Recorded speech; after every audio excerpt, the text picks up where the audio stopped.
Very good morning friend, this is Tapas में आपका स्वागत है। Today is 22 of November 2023 and we are going to discuss the Hindu का the important news जो UPSC aspirant के लिए इम्पोर्टेंट है। आप सबको पता होगा कि चीफ मिनिस्टर और गवर्नर में लगातार कुछ दिनों से जो है वो टसल देखने को मिल रहा है। सुप्रीम कोर्ट ने जो है उसको लेके एक आप सबको पता है कि जो बिल को लेके है,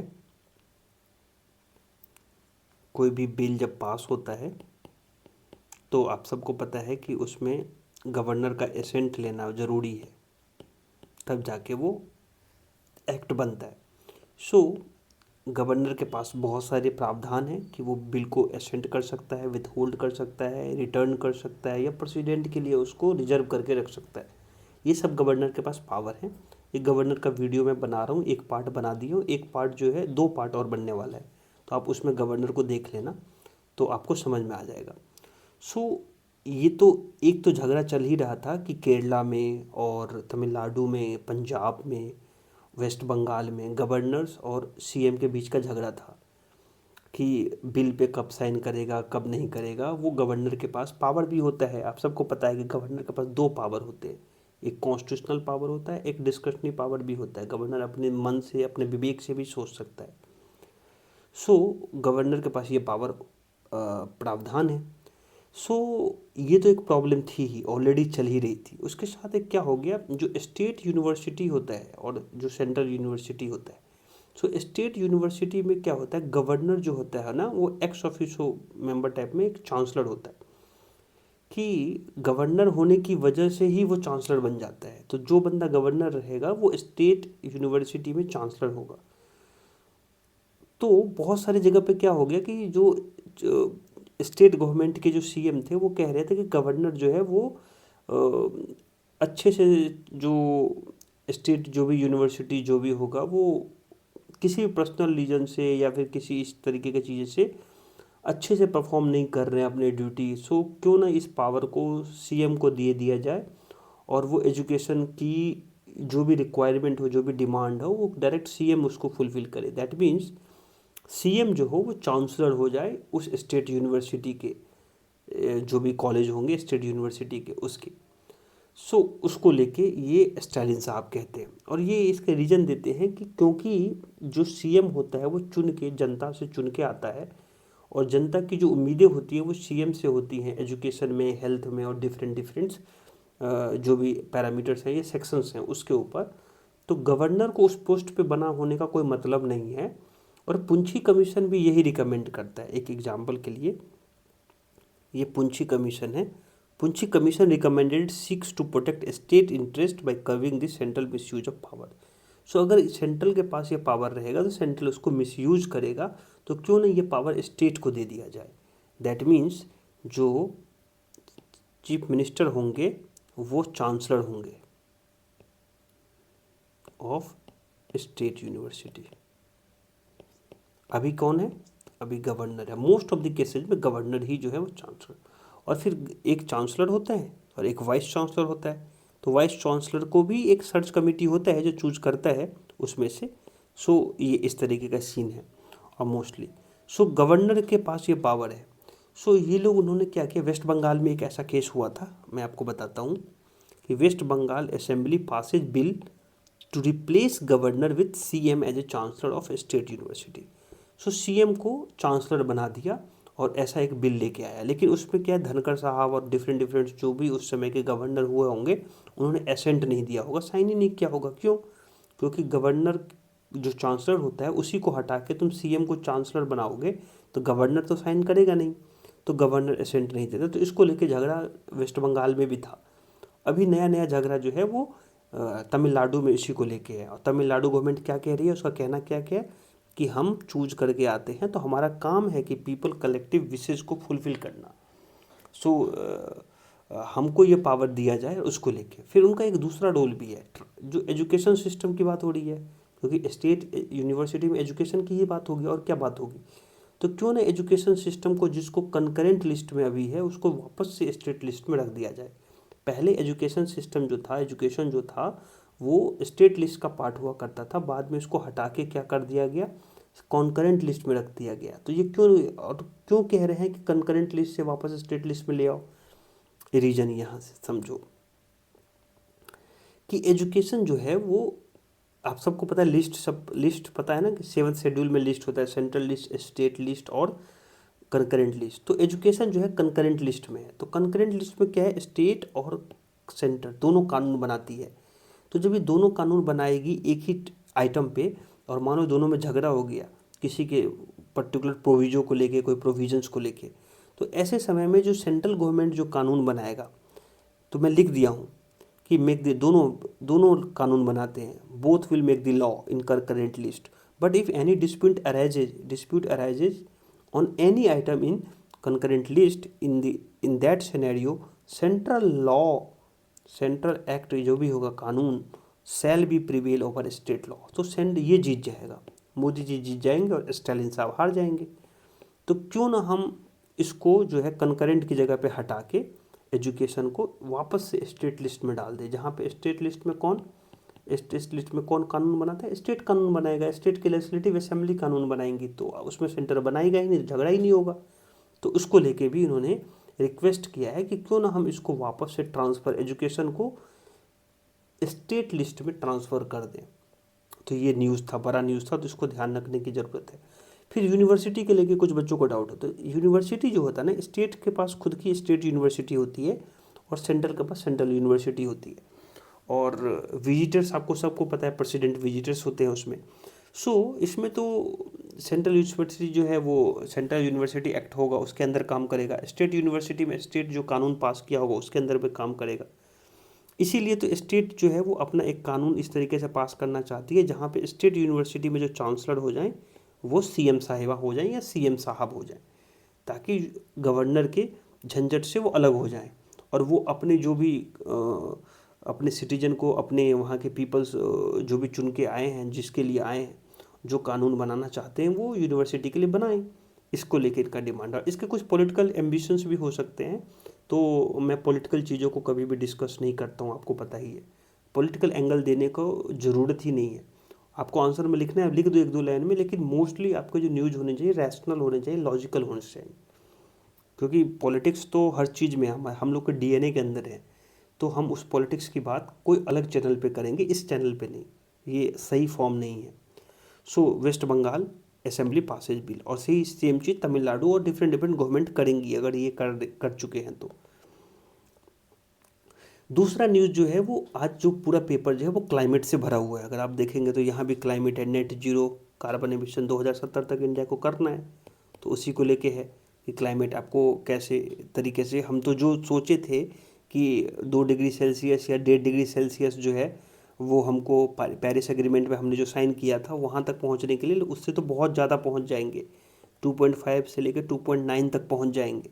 दैट मीन्स हमने जो प्रॉमिस किया था उससे बहुत ऊपर जाने वाला है हमारा टेम्परेचर, तो उसको लेके है। तो वही सेम चीज़ें हैं कि जो डेवलपिंग कंट्री है वो पैसा नहीं दे रही है डेवलप कंट्री को, टेक्नोलॉजी ट्रांसफ़र नहीं कर रही है, और जब आप ट्रांसफ़र नहीं करोगे टेक्नोलॉजी आप उसके ऊपर, और डेवलपिंग कंट्री जो डेवलप हो रही हैं अभी, वो जिनकी बहुत सारी चीज़ें जो हैं वो थर्मल पावर प्लांट पे डिपेंडेंट हैं, तो जो एमिशंस होंगे कार्बन के एमिशंस तो निकलेंगे ही निकलेंगे। तो उसको रोकने के लिए अगर आपको टेक्नोलॉजी ट्रांसफ़र नहीं करोगे, फंड नहीं दोगे, तो आप किस तरीके से उम्मीद कर सकते हो कि आपको कार्बन न्यूट्रल जो एज्यूम कर रहे हो कि हमको 2070 में, जैसे इंडिया ने एज्यूम किया है कि हमको 2070 तक करना है, उसके लिए हमको रिन्यूएबल एनर्जी में डिफरेंट सेक्टर्स में काम करने पड़ेंगे, विंड एनर्जी में, तो और हमको जो भी कन्वेंशनल एनर्जी हैं जैसे पेट्रोलियम हो गया आपको, और आप सबको पता है कि कोल हो गया, जैसे नेशनल थर्मल पावर प्लांट है तो कोल पे चलता है, या फिर नेचुरल गैसेज हो गया, उसको जो भी कन्वेंशनल एनर्जी हैं जो कि लिमिटेड है, ठीक है, और जो पॉल्यूशन क्रिएट करते हैं उसको रिड्यूस करना है, रिन्यूएबल एनर्जी का यूज ज़्यादा करना है, इस सब के लिए आप पैसे लगते हैं। डेवलप कंट्री जो पॉल्यूट किया था उसके लिए उनको 100 बिलियन देना था। अगर आप ओपेक का रिपोर्ट देखेंगे तो उनको कुछ 100 बिलियन के आसपास देना था, बिलियन एक साल में, लेकिन वो तो दिए ही नहीं इतना। और उसके लिए उन्होंने क्या बोला, रीजन दिया कि डेफिनेशन नहीं पता है, कि अब किस चीज़ का डेफिनेशन नहीं पता है, there is a no common commonly agreed definition of climate finance because developed country have endeavors to keep it vague। तो डेवलप कंट्री उसको वेग रखना चाहता है कि क्लाइमेट फाइनेंस का मतलब क्या है। ऑस्ट्रेलिया और यूके वाला ने इस चीज़ को लेके मुद्दा भी उठाया था। तो डिफरेंट डिफरेंट डेवलप कंट्री जो है वो डिफरेंट डिफरेंट टाइम पे मुद्दे उठाते रहते हैं, ताकि ये जो है वो उसको क्या बोले, थैले में, सस्ते थैले में, उस थैले में, अपन लोग जो वर्ड यूज करते हैं कि ठंडे थैले, सॉरी ठंडे थैले में चले जाए। तो ये इनका एक स्टाइल है। और यूएन का एक अभी ओईसीडी ने एक रिपोर्ट भी निकाला है, और यूएन ने भी एक रिपोर्ट निकाला है, अभी दिखाते हैं आपको।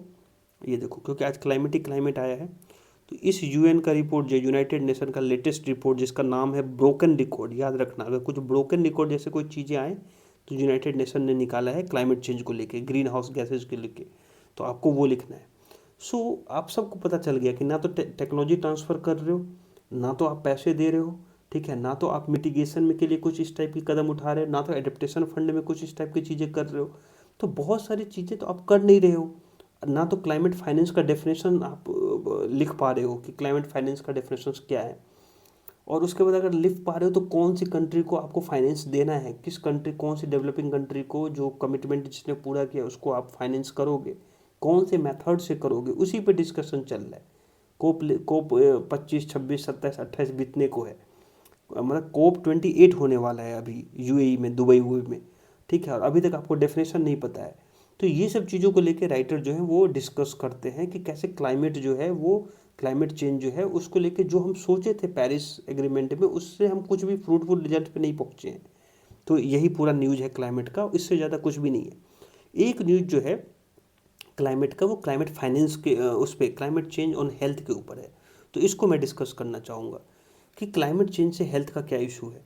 क्लाइमेट चेंज से डिफरेंट, जैसे एग्रीकल्चर पे अलग इम्पैक्ट पड़ेगा, इकोनॉमी पे अलग इम्पैक्ट पड़ेगा, नॉर्मल लोगों के लाइफ पे अलग इम्पैक्ट पड़ेगा, और जो सोशियो इकोनॉमिक कल्चरली जो स्ट्रॉन्ग है उनके ऊपर अलग इम्पैक्ट पड़ेगा, और जो वीक हैं आपके स्ट्रेटा में सबसे नीचे लेबर लोग हो गए या फिर जो भी हैं किसान हैं, उसके ऊपर क्या इम्पैक्ट पड़ेगा। सो अगर अगर मान लो कि कोई एरिया में फ्लड नहीं आता था, उस एरिया में फ्लड आ गया, राइटर ये समझाने की कोशिश की, तो वहाँ की प्रोडक्टिविटी गई, वहाँ पे जो किसान हैं उनकी आय गई, ठीक है। उसके बाद जो है उस एरिया में फ्लड की वजह से जो आने वाले वेक्टर बोर्न डिजीज हैं वो क्रिएट होंगे, उसमें हेल्थ क्राइसिस होगा। सो ये सब होने के बाद अगर ऊपर से फूड भी क्रिएट नहीं हुआ, सपोज ला फ्लड की वजह से फूड नहीं आया, मान लो फूड जो चीज़ का प्रोडक्शन करना चाह रहे थे वो कम हो गए, उसकी वजह से आपको क्या होगी, फूड इनसिक्योरिटी हुई उस जगह पे। फूड इनसिक्योरिटी हुई तो उसकी वजह से कुल मिला के हेल्थ पे इम्पेक्ट पड़ा, कि जो फूड चाहिए था वो नहीं मिला, उसको लिए हेल्थ पे इशू। इनडायरेक्ट और डायरेक्ट कैलकुलेशंस की बात है कि क्लाइमेट चेंज का डायरेक्ट और इनडायरेक्ट कैलकुलेशन अगर असेसमेंट करोगे तो ये सब इम्पैक्ट क्लाइमेट के ऊपर पड़ने वाली है। ऊपर से क्लाइमेट चेंज की वजह से बहुत सारी जो चीज़ें हैं और भी बढ़ती हैं, जैसे कि राइटर ने प्रिलिमिनरी डिजीज़ के ऊपर ये डिस्कस किया है कि अगर 1% टेम्परेचर बढ़ता है तो 8% hospitalisation case in heat wave cases में बढ़ता है। क्लाइमेट चेंज का ऊपर इम्पैक्ट पॉल्यूशन पे, अर्बन प्लानिंग के ऊपर भी पड़ता है, उसको लेके भी राइटर ने डिस्कस किया है कि इंडिया जो है वो अर्बनाइज्ड हो रहा है, धीरे धीरे रैपिड की ओर भाग रहा है। अगर ऐसे समय में भागता है तो उसमें एक कंसेप्ट जो है वो हीट आइलैंड इफेक्ट का आता है, कि अगर हर चीज़ अगर आप अर्बनाइज करोगे तो बड़े बड़े बिल्डिंग बनाओगे, असफाल्ट का रोड बनाओगे, जिसकी वजह से क्या एयर का सर्कुलेशन रुक जाता है, और रात का जो टेम्परेचर होता है अर्बन एरिया में वो गर्मी होता है, जबकि ठंडा होना चाहिए, गर्म होता है। तो उस चीज़ को हम हीट आइलैंड इफेक्ट कहते हैं। तो इसकी वजह से जो अर्बनाइजेशन की वजह से जो माइग्रेशंस होते हैं, जो लेबर लोग माइग्रेट करता है अपनी रीजन छोड़ के दूसरे रीजन पे लेबर इंसेंटिव काम को लेके, उस एरिया में ना तो सैनिटेशन का इतना अच्छा सुविधा होता है, या फिर ना उसके हाइजीन इतने अच्छे रख पाते हैं, तो उस एरिया में हेल्थ का इशू फिर से होता है। तो आपको ये सब चीज़ें जो है वो कोरिलेट करनी पड़ेगी धीरे धीरे, और तब उसको आंसर में लिखना पड़ेगा। आप इसको कैसे चेंज कर सकते हो, what is the remedy for that. तो आपको नेशनल, रीजनल, लोकल, हर लेवल पे आपको क्लाइमेट से रिलेटेड चीज़ों को डिस्कस करना पड़ेगा, उसके हेल्थ के असेसमेंट के बारे में सोचना पड़ेगा। आपको public health system, PHS system को स्ट्रॉन्ग करना पड़ेगा, कि छोटी छोटी प्रॉब्लम को भी उसको कोरिलेट करके क्लाइमेट चेंज के बारे में समझाना पड़ेगा। आपको ग्रीन डी के बारे में प्रोड्यूस करना पड़ेगा। ग्रीन डी एक टाइप का जो एरिया में मान लो कि कम पेड़ पौधे हैं उसमें आपको एफॉरेस्टेशन करने की ज़रूरत है। तो बहुत सारी चीज़ें नीचे से लेकर ऊपर इम्पैक्ट करेगा। एज ए डीएम आपके हाथ में बहुत सारे पावर रहते हैं कि उस एरिया को कैसे चेंज कर सकते हैं। तो आपको रीजनल लेवल पे, लोकल लेवल पे, नेशनल लेवल पे एंड ग्लोबल लेवल पे मेहनत करनी पड़ेगी क्लाइमेट चेंज को फेस करने के लिए, उसको मिटिगेट करने के लिए, उसको अडेप्ट करने के लिए। अब तो भूल जाओ, दूर की बात है, पहले तो उसको फेस करो, पहले तो समझो कि क्लाइमेट चेंज है क्या। क्योंकि क्लाइमेट चेंज तो बहुत लोगों को समझ नहीं आता है कि होता क्या है। तो पहले जब तक आप समझोगे नहीं और उसका इम्पैक्ट नहीं एग्रीकल्चर पे समझोगे, इकोनॉमी पे नहीं समझोगे, हेल्थ पे नहीं समझोगे, तो उस पर आप लिखोगे क्या? केवल पेरिस एग्रीमेंट का लिख के आओगे कि 2 डिग्री सेल्सियस 1.5 डिग्री सेल्सियस होना चाहिए टेम्परेचर प्री इंडस्ट्रियल लेवल पे, इसके अलावा क्या लिख पाओगे? सो वो चीज़ें आपको समझने की ज़रूरत है कि साइक्लोन से क्या इम्पैक्ट पड़ेगा। हीट वेव 2023 में जो था, सितंबर सबसे हीट वेव वाले हीट वाला जो था वो मंथ था। क्यों ऐसा मंथ हो गया? क्यों ये जो सितंबर है इतना गर्मी वाला जो है मंथ क्यों हुआ? तो उसको समझो, पीछे उसके पीछे का रीजन ढूंढो। Till then you will not understand these concept ना, तो आपको 2-3 लाइन मिलेंगे। लेकिन अगर आप यही चीज़ें डेली पेपर में पढ़ते हो, डेली अंडरस्टैंड करने के लिए पढ़ते हो, समझते हो, जो मैं कह रहा हूँ उसको समझने की कोशिश करते हो, तो तुम्हारे पास एम्पल अमाउंट ऑफ नॉलेज होगा जिसको तुम राइट कर सकते हो, रीराइट कर सकते हो, कभी भी लिख सकते हो। तुमको कुछ भी ऐसा नहीं है कि प्रैक्टिस करने की ज़रूरत है कि हमको घसना है, पूरे दिन पेपर लिखते रहना है। केवल सोचना है कि एग्रीकल्चर पे, फार्मर के ऊपर क्या इम्पैक्ट पड़ेगा और देश की इकोनॉमी पे क्या इम्पैक्ट पड़ेगा। So this is all about today paper, कि ये इम्पैक्ट ऑफ क्लाइमेट चेंज को लेकर था। और एक और भी न्यूज़ है कुछ, ये तो नेट जीरो बता दिया, इसमें कुछ भी नहीं है, वही है। हाँ, पंजाब गवर्नमेंट और जो हरियाणा जो कोर्ट है, पंजाब हरियाणा कोर्ट जो है, हाई कोर्ट, उन्होंने जो 75% रिजर्वेशन दिया था स्टेट डोमिसाइल जो प्राइवेट सेक्टर में, उसको जो है वो अभी उन्होंने क्या कर दिया, क्वैश कर दिया है। और ये होना ही था, क्योंकि ये आर्टिकल जो है, आप सबको पता है कि 14 और 19 के अगेंस्ट में था। कि आर्टिकल आप 19 में, 14 में इक्वलिटी ख़त्म हो जाती है। कोई भी इंसान, बिहार का बंदा अगर पंजाब में काम करना चाहता है, अगर वहाँ पे काम करना चाहता है, तो आप उसको रोक नहीं सकते ना। आप ये नहीं बोल सकते कि आप प्राइवेट प्राइवेट बंदे को भी रोक सकते हो कि भाई तू नहीं चूज करेगा इसको, बिहार के बंदे वाले को काम नहीं देगा, या झारखंड वाले का, यूपी वाले को कहीं को काम नहीं देगा इसमें। सो ये आर्टिकल 14 के खिलाफ था, राइट टू इक्वलिटी या इक्वलिटी जो इक्वल प्रोटेक्शन ऑफ लॉ जो है, सो उसके खिलाफ है। आर्टिकल 19 है, आपको फ्रीडम के खिलाफ है। सो आर्टिकल 19, 14 इस सब चीज़ों का वायलेशन है। और आपको लोकल वर्सेस अदर्स में भी आ जाता है। फिर एक टाइप का जो है ना आर्टिफिशियल वॉल क्रिएट हो जाता है कि ये स्टेट वर्सेस वो स्टेट। फिर रीजनलिज्म क्रिएट होगा, फिर धीरे धीरे जो है वो रीजनलिज्म जो है वो बहुत बड़ा जो है एक्सट्रीजम की ओर चला जाता है। तो ये सब चीज़ को देखते हुए जो है वो उसको सही करने की ज़रूरत थी, और इसलिए इसको क्वेश्चन कर दिया है। और इन्होंने ये लास्ट में लिखा है कि protectionism is labour market is not the answer. अगर आप लेबर मार्केट को भी प्रोटेक्शनिज्म की ओर ले जाओगे तो it is not a good solution, rather than we will have to find the other solutions. कि हमें अगर आपको करना है तो आप कैसे लेबर को इक्वल लेबर, जैसे बाहर का लेबर आया और वहाँ के डोमेस्टिक लेबर कैसे इक्वल ट्रीट करें, उसको सोचने की, उस दिशा में सोचने की ज़रूरत है। रदर देन आपको लेबर में आप बाइफरकेट करने की कोशिश कर रहे हैं कि बाहर का लेबर और डोमेस्टिक लेबर्स, सॉरी मतलब उस एरिया का लेबर्स जो भी होगा, तो उसमें क्या अंतर करने की कोशिश कर रहे हैं कि इतने सैलरी होगा तो इतने से नीचे वाले परसेंट को लोकल में इतना percent reservation. This is not a good step. उसी समय बोला था मैंने कि ये 75% रिजर्वेशन जो होगा कोर्ट में क्वैश हो जाएगा, चैलेंज किया जाएगा। और इसको अगर ये इनको अगर नहीं आप क्वैश करोगे तो इनको देखा देखी 5-10 स्टेट और भी लेके आ जाएंगे।